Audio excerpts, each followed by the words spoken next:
Hallelujah.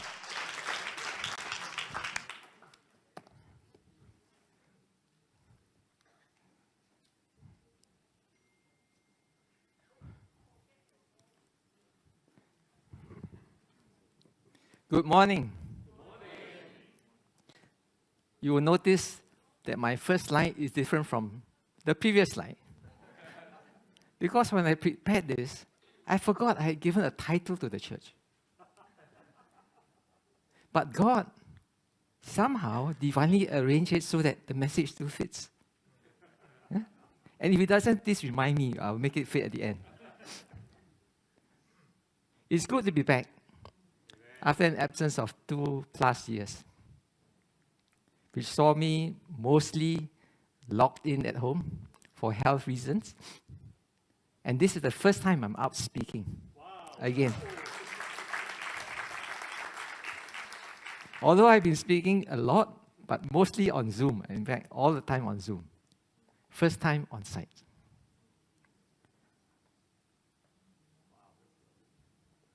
You know, Mother's Day is a day we honor mothers. But we should honor mothers not only today. It should be every day. And we should be thankful, first of all, God gave us mothers. Without mothers, we won't be here. So let me ask you, whom do you think gets more love? Is it lovers on Valentine's Day or mothers on Mother's Day? Right? Red roses for lovers, pink roses for mothers. Who gets more? The sales figures tell you the story. The florists say, mothers win, 1-0 to mothers. But if you ask, who gets more love? Is it fathers or mothers? How come everybody is so clear? You are right. 84% say they will celebrate Mother's Day compared to 76% in the US. But the real measurement of government economists is how much do they spend? Right? Not how much do they say they will spend. Okay? And the answer is $25 billion for mothers in the US in 1 year compared to $16 billion for fathers. So 3-0. It was just a soccer match. 3-0 to mothers. The world loves Mother's Day. There's an air of festivity. Sales are up. That's why Robinson sold me this ad, or sent me this ad. And with spending, everybody somehow feels happy. But what exactly are we celebrating today? Is it all mothers? Is it some abstract concept called motherhood? Or is it individual mothers? Put into an exam question. Okay. Is the answer what you see on top or bottom? And the answer is that where you put the apostrophe signals what you intend or what you desire. If today is called Mother's Day, the top option, then we would be celebrating motherhood. If it's the one below, not center, that means S apostrophe, we would dedicate this day to all mothers, and you have to buy a lot of presents. Not just for your own mother. The center option, apostrophe S, tells you we celebrate individual mothers. Individual because they give us birth. And that was what the founder of Mother's Day, a lady called Anna Jarvis, wanted when she started the first Mother's Day in 1908. Today, Mother's Day is 114 years old. Aren't you glad we're not celebrating Granny's Day or Great Granny's Day, right? Whatever day you call it, make sure you honor your mother. And also honor your father. They gave birth to you.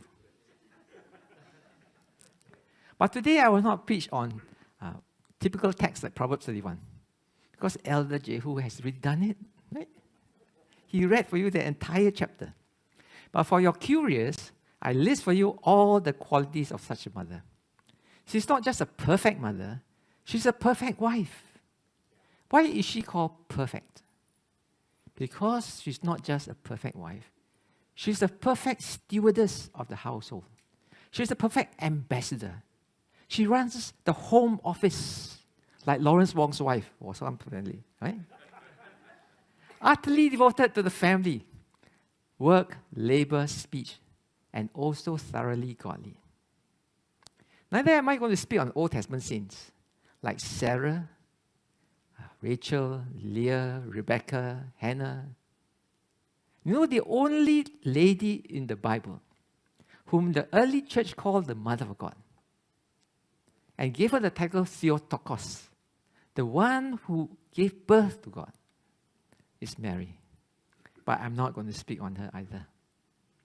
Neither am I going to tempt you by saying, this is why you should honor, because there's a command with a promise. Invest now in honoring your mother and you reap the benefits later. That's not it, okay? This is a cost-benefit sermon. Oh, that's not it. That's not godly.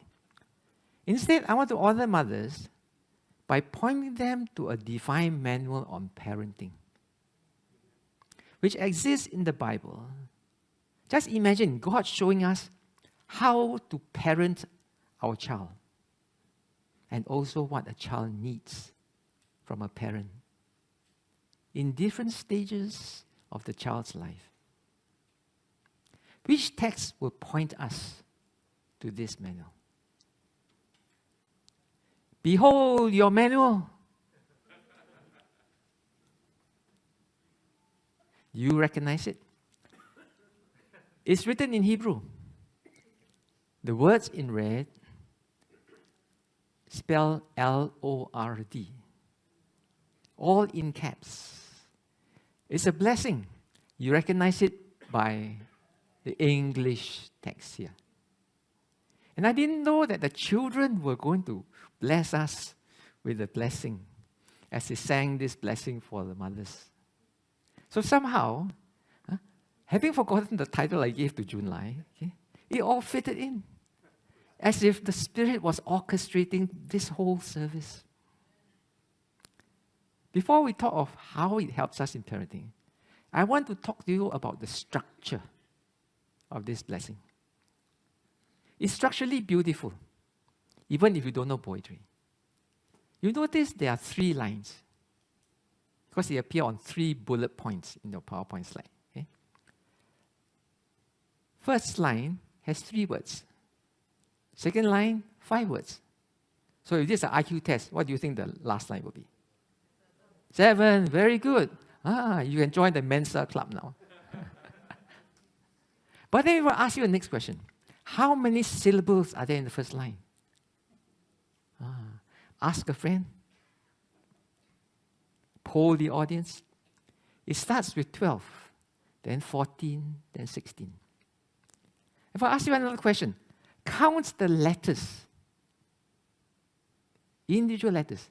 How many letters are there in the first line, second line, and third line? It starts with 15, then 20, and then 25. For someone to structure this poetry really takes a genius.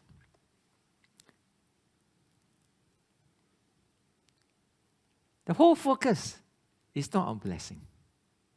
The whole focus is on the word in red. It says, the Lord, the Lord, the Lord.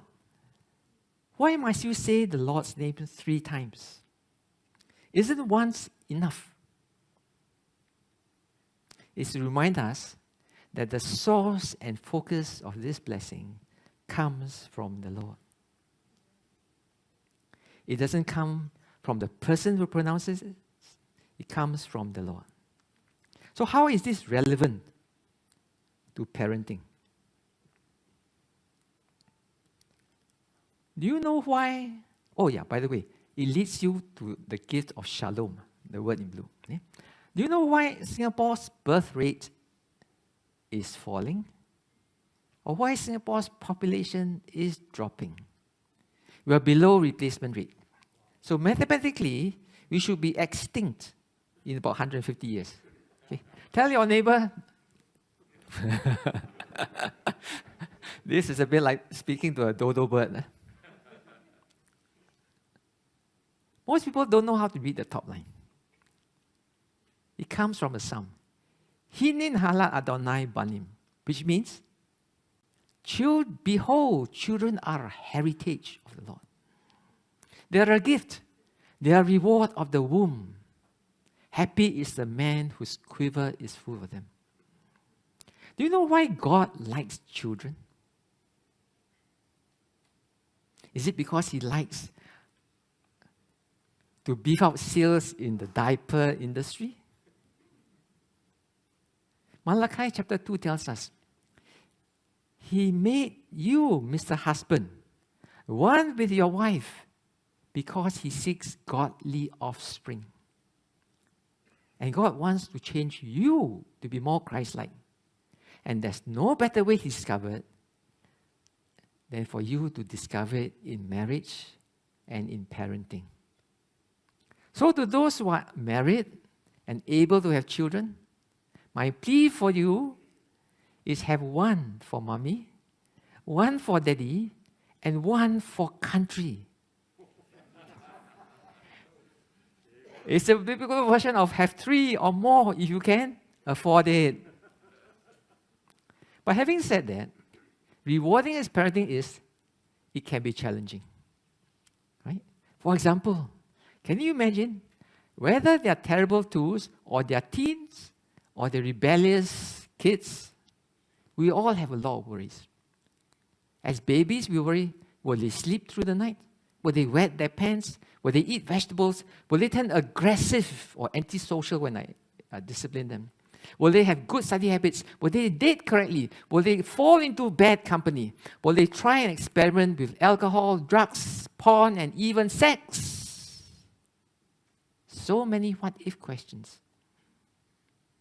Can an Aaronic blessing, ancient as it is, help us and guide us on where we can start as parents?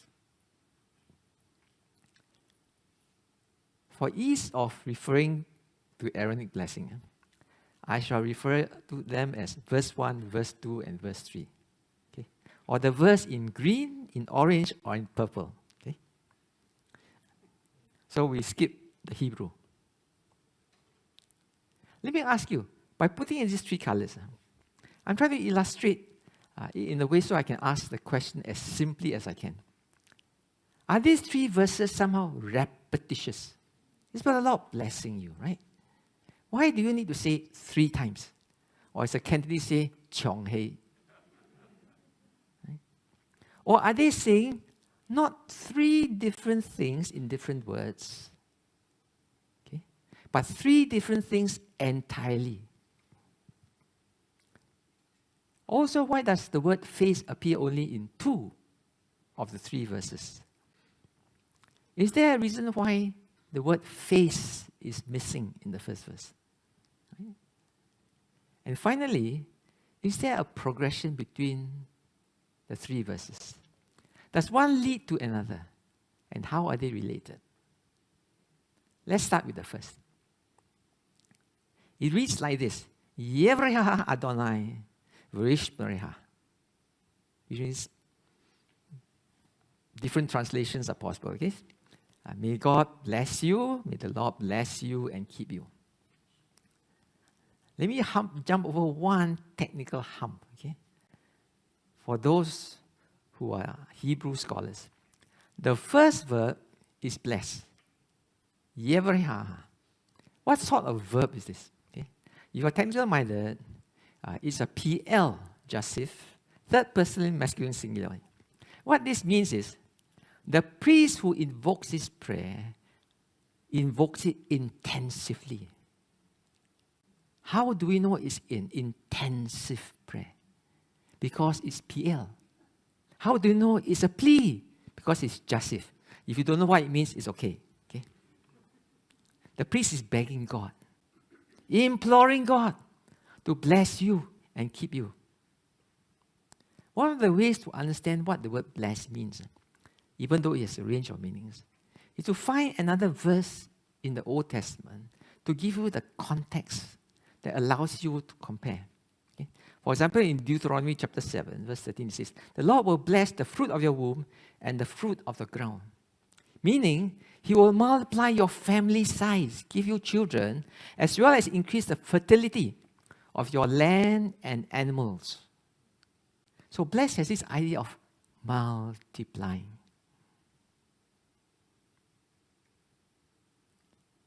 You know, in the city of Pompeii, an ancient city, you will find graffiti like this. Someone found a graffiti dating back to AD 79 that reads, okay, "Philo es arismos femi, ikong. It doesn't sound Hebrew, it's Greek, which means I love her whose number is 545. This is the practice of adding up the value of individual letters in the word, okay, to form a single number. And this girl's name, the letters in that name, added up to 545. The Jews have a same way of doing it. It's called gematria, where you give the first letter number 1, and second letter number 2. And doing the same for the Hebrew word bless, barak, okay, it adds up to these numbers: 2 for the first letter, 200 for the second letter, and 20 for the third letter. What's the point of this slide? Not to ask you to take out your calculator, okay? But to show that in blessing, God doubles. He multiplies. Didn't you wish your CPF monies multiplied the same way? I'm retired so I can have some fun. God multiplies and doubles not just single digits, also tens, also hundreds. In the context of parenting, when you ask God to bless you, you are asking God to send you a child. And children are always precious in the sight of their parents. As you invoke the Lord's name to bless you, you are asking for your tribe to increase like this. Wow! My mother say, "Oh dear." I can hear them groaning with the father, asking how to cope. Where are the government incentives? Will there be no maid levy? But you get the idea. As a parent, what is involved in blessing your own child? Okay. You bless your child in ways that can multiply their strength. For example, you build them up in ways that you can. Intellectual strength, sending them to kiasu tuition. As it says here. No, don't do that. Okay? And physical strength, by teaching them how to exercise. Okay? As well as giving them good nourishment. You teach them social strength by teaching them how to play, how to develop good, healthy relationships. You teach them spiritual strength by sending them to CMC Sunday school, right? That's where the children have to step you. I think so. And then when they grow up, you teach them emotional intelligence, how to build up resilience and cope with the breakup of their boyfriend or girlfriend, unexpected disappointments in life. That's emotional strength. You want them to be educated, taught the skill, and then learn to be independent and useful adults. That's the meaning of bless. It's also your fundamental obligation as a parent. But you can go into overdrive, right? First, you even decide where to stay so that you can get within 1 kilometer of your preferred school of choice. Right? And then after school, you send your kids to violin class, swimming class, drowning class, ballet class. My point is, don't overdo it. Don't go into overdrive. Because what you get is an unhappy child who's been deprived of the childhood years of playing. Okay? So bless is not the only obligation in the first verse.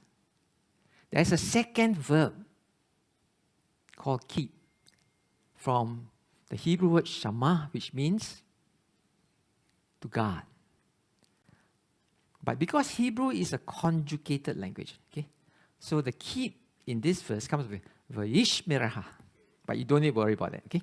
It means to guard your kids. Why do you bother to keep your young kids on a leash? Okay? Have you seen mothers taking the kids out on a leash like a dog? The answer is you take them to the beach, they put sand in the mouth. How do I know? Mine did, okay? So I had to take his hand out of his mouth as well as his sand. And you're afraid that may wander into the sea and let the sea sweep them away. And you do the same when they first learn how to cross the street, right? And when they learn to ride a bike, and definitely at the mall, right? That's the largest department of lost and found. More lost than found. You don't believe me, okay? You got all the exits and let your child wander. Okay? So to summarize, the obligations of parents in the first verse are to bless and watch your kids. Watch over them. But that's not all. What does the second verse require of you? So this is the first verse in green. What does the second verse require? The second verse says, let God shine his face upon you and grant you grace. Third verse says, let God lift his face up towards you and grant you peace.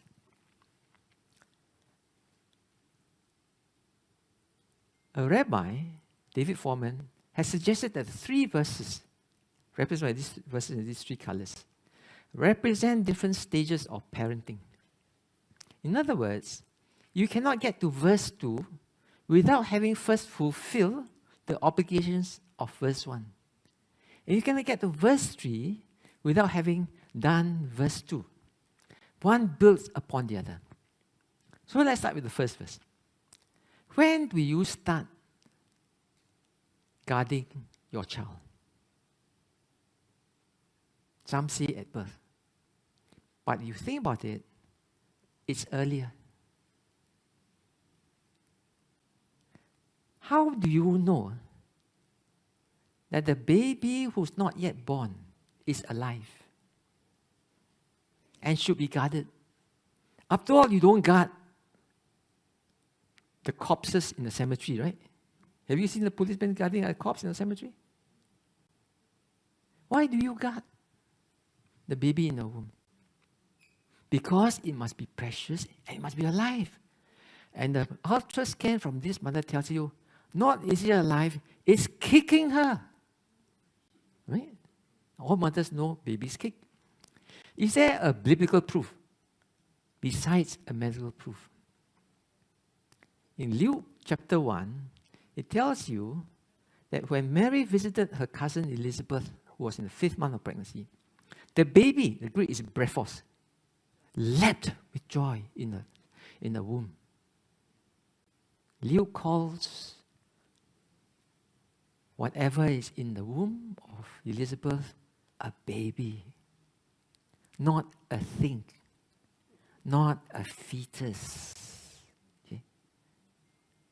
It's a baby. So now you see why the obligations, according to God, to guard your baby begin in the womb. Because the womb is where the baby gets all its nutrients. It gets a safe environment. And here's where I need to leave a word of advice to mothers. You have to abstain from alcohol and smoking. Why? Because alcohol shrinks the size of your baby's brain. And it increases the risk of miscarriage, premature birth, and a low birth weight. How about smoking? Smoking causes congenital defects, heart defects, cleft palate. So there's a reason why guarding your baby begins in the womb. Life starts at conception.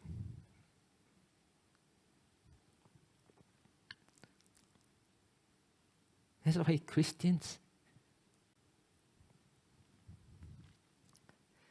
must speak up against abortion. But where is the idea of mothers acting with compassion to guard their babies come from?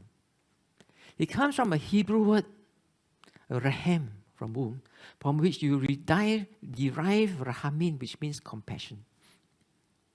Compassion is not sympathy. Neither is it empathy. Have you seen a mother talk to a baby? Oh, you poor thing. Can't look after yourself. Can't even order food from Deliveroo because you don't like what I feed you. Right? You don't do that. The difference is illustrated in this picture. Imagine a man who has fallen into a ditch. The ditch metaphorically represents bad times, calamities or catastrophes. How would you respond? If you say, I see you, I see you, that's acknowledging suffering. It's not compassion. If you say, I care about your suffering, that's sympathy, also not compassion. You say, I feel, I have feeling. It's a honky say, right? Feeling of your pain. That's empathy, but that's not compassion. Compassion means I suffer with you. I want to relieve your suffering. I will do what it takes to get you out of it. Mothers not only feel, they cannot but help show compassion. That's why we need to move beyond showing compassion to the next verse. The next verse tells us the first verb is about shining a light. How can we read this verse to understand what it means to shine a light? God is shining. But is God shining upon you? Or is God shining upon His face?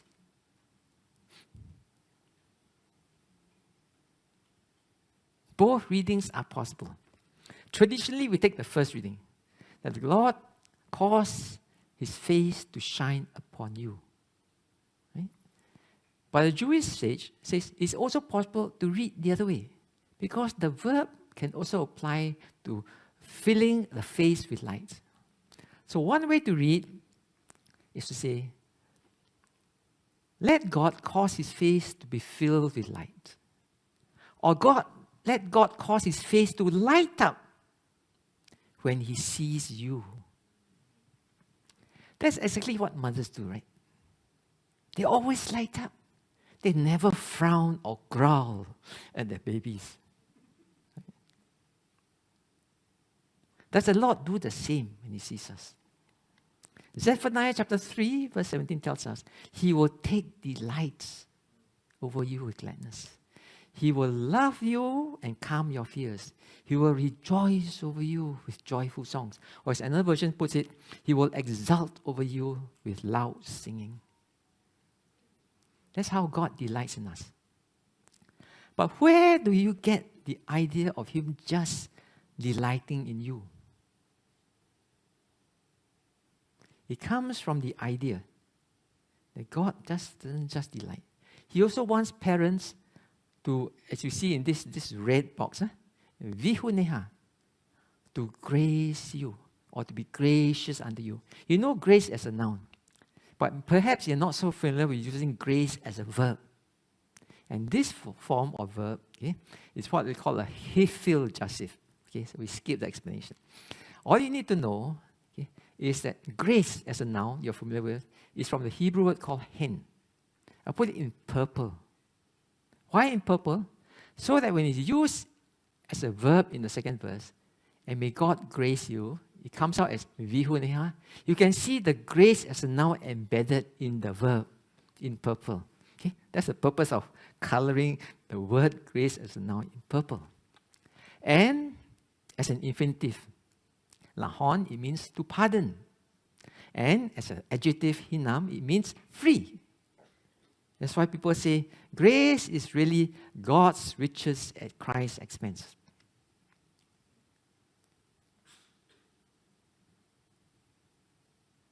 So, taken together, this verse is about unconditional love. Love for love's sake. But compassion is different. Yeah? Don't have compassion on a dead squirrel. But on a live squirrel that has broken its leg because he jumped too far, right? And landed wrongly. You have compassion, you take it to the vet. But not a dead squirrel. Right? Dead squirrel, like the womb, it knows when it should stop nurturing or developing the baby. Because it's conditional. But grace is different. It's unconditional. When the mother looks at the baby, she cannot help but beam with delight. That is true for all mothers throughout the world. The same happens with God. When He looks down on us, He cannot but help, but feel love flowing to us. He delights in us. Now we turn to the last verse, the purple verse. May the Lord lift up His face towards you and grant you peace. You notice that the face appears only in the last two verses, but not in the first. Why is that so? Well, because the child cannot see your face. Right? And you cannot see the child's face while he's still in the womb. But you can see the child kicking you. Right? This one makes such a deep imprint. Maybe has the feet of Maradona. But seriously, when the child is born, how do you face the child? Usually, you look down upon the child. Simple reason, you are taller. Right? And hence, for many years to come, from birth, whether you are consoling them, breastfeeding them, comforting them, you're always looking down. But there will come a day when the child will grow up and end up taller than the mother. The child on your left is only 14 years old and towers over the mom. And then the mom has to start looking up to the child. So when it says in verse 3, let God lift up His face. When you were a baby, God looked down. When you grew up, God looked up. Does it mean you have grown taller than God? No. It means God is now treating you like an adult. An adult makes independent decisions. An adult child sometimes decides in ways which cause a lot of worry to the parents. Maybe breaks the heart even of the mother. In moments like this, you can choose to avert your gaze. Look down and look away from them. But you can consciously choose to meet their gaze. Treat them as equals. Reconcile with their decisions in life. And bless them with shalom. This is what the third verse is. Grants them shalom. Don't treat them as little kids anymore. Do you know why it's important that God makes us as independent beings with free will? Have you ever wondered why God, who's almighty and all-powerful, needed to rest on the seventh day in Genesis chapter 2? He's not like your electric vehicle car battery that needs to be plugged in after 7 days of touring. So to find the answer, we need to go to Genesis chapter 2. It says here in the first 3 verses, the heavens, literally heavens, but I suppose for English they dropped the S, and the earth were finished and all their legions. On the 7th day, God finished the work he had made, and he rested on the 7th day from all the work he had made. And God blessed the 7th day and sanctified it, because God rested from all the work of creation that he had done. You read this verse. Verse 2, on the 7th day, God finished. If he finished on the 7th day, he was working. But then it goes on to say he rested from all the work on the 7th day. Means he was resting. So which is it? Was he working or was he resting?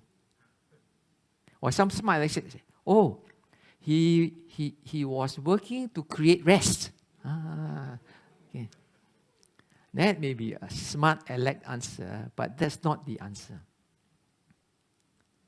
Because if you read Hebrew, what sort of work did he rest from?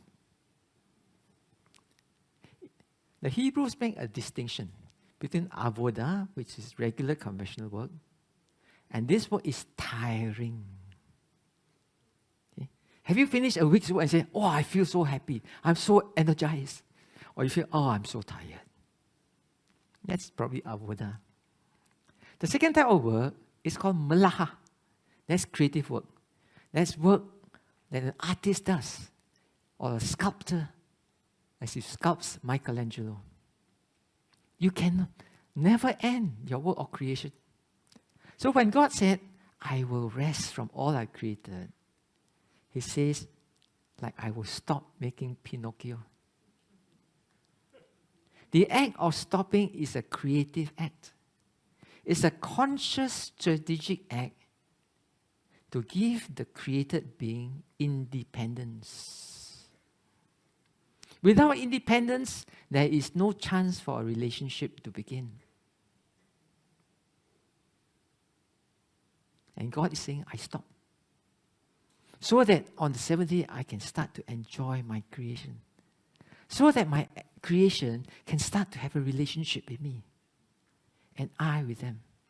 So on this Sabbath, God is waiting for us to stop.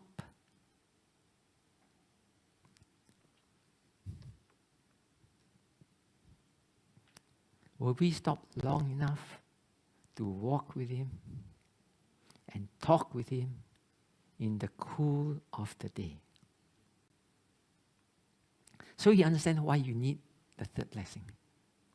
When your child has grown up, smile if you have grown up children, that God gave you children to love in 3 stages of their development. First, compassion when they were young and growing up. And then grace, which will continue. And finally, when they're grown up. And going in ways which may hurt you, it's so tempting to just say shalom and end the sermon here. But there's one more question I need to point parents to. And I want to ask fathers and mothers, have you been a good mother or a good father as God intended? You know, when you are a parent, you can concentrate on only developing your child academically, or physically, or socially, or spiritually. If you concentrate in a lopsided manner, you can have a child with a big head and a small body. Just when you send the kid to nothing but tuition class. No time to play or to exercise or even to eat. Or you send him to the gym, right? 24/7. And he ends up like a Hulk with a small head and maybe a bird's brain. From the day of a child, do you want him to be an intellectual giant but an emotional dwarf?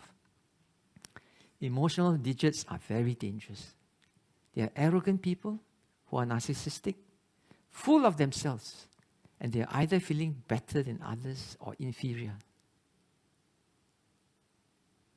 Have you wondered why we have sometimes spiritual giants but emotional dwarfs in churches? Posing a danger not just to themselves, but to others in the church.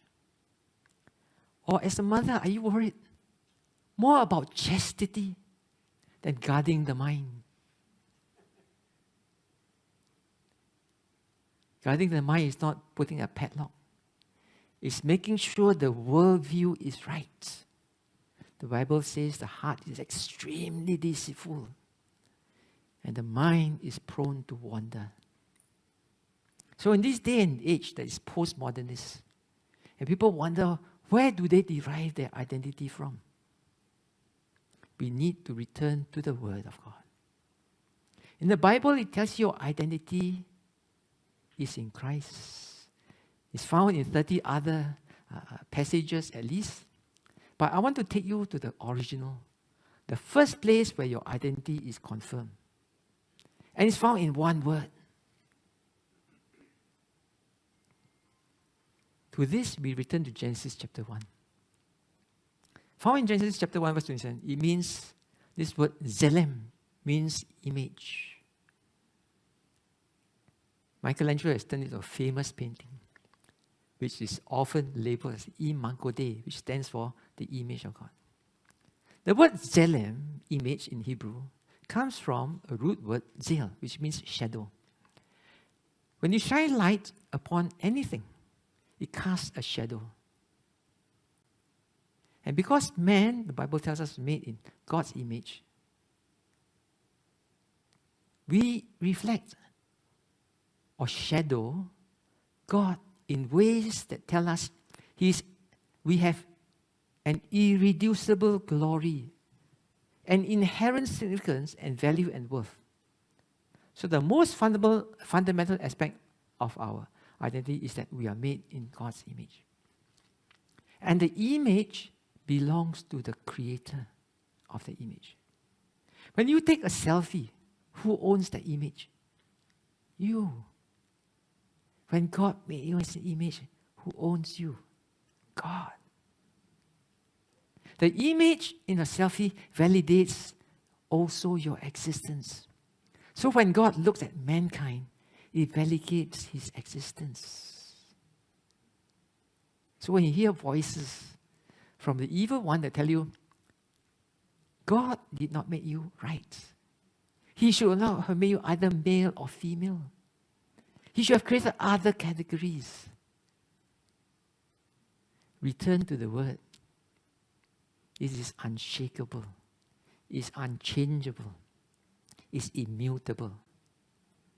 Your Creator made you so that not only you know who you are, you know whose you are. One more word of advice to parents who find it hard to let grown-up children go or leave the nest. Many yearn to relive their childhood. And they wish their children were still toddlers. There's a poem which expresses this sentiment. I'll just read you a few lines. There will come a time when you will feed your baby for the very last time. There will come a time when you will scrub the hair in the bath one night, and from the day on, they will want to bathe alone. They will hold your hand to cross the road and then never reach for it again. This poem is to tell mothers to grow up. We honor them when we tell them we have grown up. Don't mourn the last time you did this to your child. The era of compassion has been eclipsed by another season of your child, even as grace continues. This is the final season where you pronounce shalom to your child, trusting God to keep your child safe in His everlasting arms. In conclusion, let me show you this last slide. God's blueprint on parenting is all about showering your child with love. Lots in 3 different colors. Compassion, grace, and shalom. Therefore, remember to pray this prayer on your child.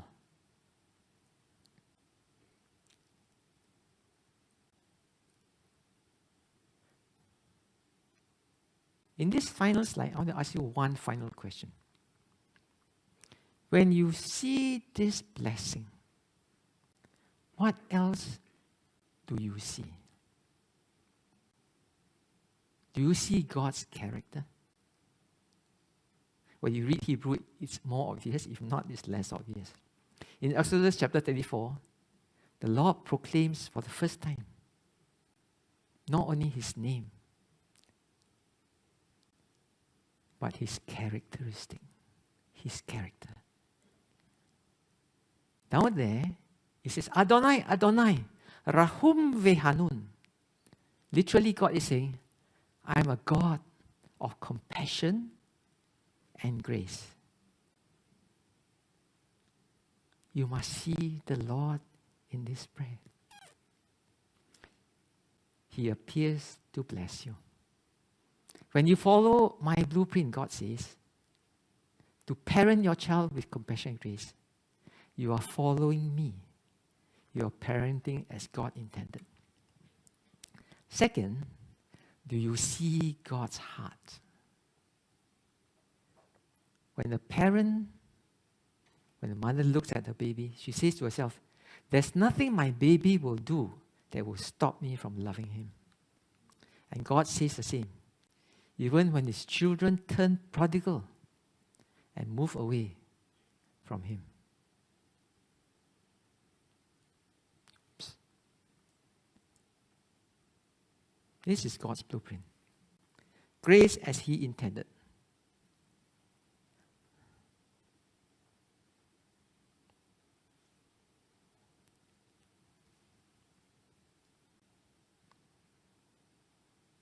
Pronounce shalom on your kid. Even when the kid moves you from the center of his life to the wings. And remember, even when you move God from the center of your life to the sidelines, God still says, I love you with an everlasting love. I would like to wish all mothers not a happy Mother's Day, but a blessed Mother's Day. And if I may, I would like to bless all mothers with the blessing in Hebrew. Right? But don't worry, I will translate it for you. Okay? So if you would agree, may I invite all mothers to stand. When you receive a blessing from the Lord, open up your hands to receive. Your hands are closed, the blessing will drop. Right? Have you tried to receive anything with the hands closed? Don't do that. And the blessing goes like this. Yevreha Adonai Verishmerha. Yara Adonai Panav Eleha. Vihuneha. Yisa Adonai Panav Eleha. Ve'asem Shalom. Minsah Shalom. Shemo Pele. Yoetz El Gibor. Aviat. Sa Shalom Shemo Yeshua. The Lord bless you and keep you. The Lord make His face to shine upon you and grace you. The Lord lift up His face and give you His shalom. Not just peace, a well-being, a flourishing that knows no end. For this is from the Prince of Peace, whose name is Wonderful, Counselor,